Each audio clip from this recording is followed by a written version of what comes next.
Welcome to another episode of Jack's Chat.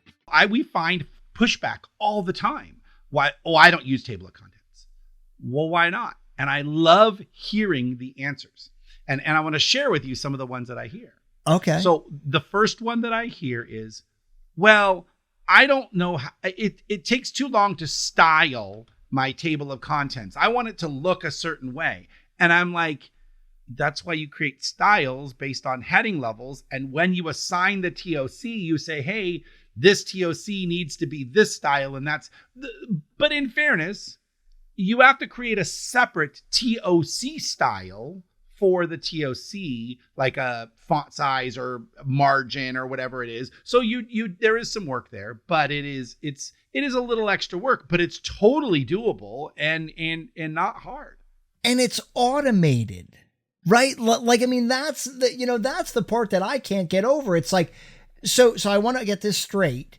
In InDesign, I basically go to the layout menu, say table of contents, give it a little bit of instruction, and it builds the entire table of contents for me. I don't have to do anything, right? And I will say, I pride myself.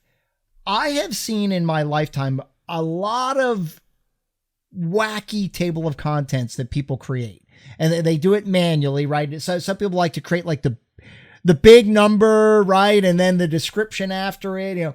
I pride myself that I can usually make it work using the table of contents feature. I love the challenge. I really do. Yeah. Well, and so what I typically do, here's a workflow tip for everybody listening.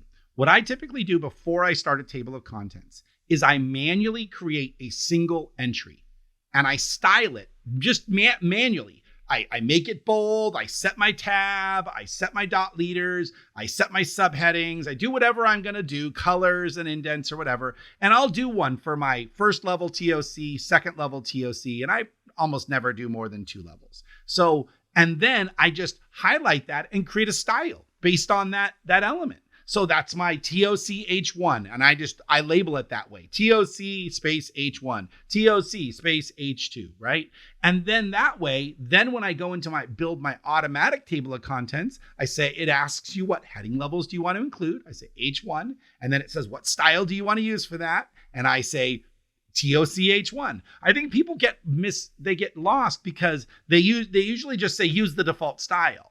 Well, if my H1 on the page is 36 point because it's giant for the chapter heading, that's not going to work for your table of contents. And then you get screwy.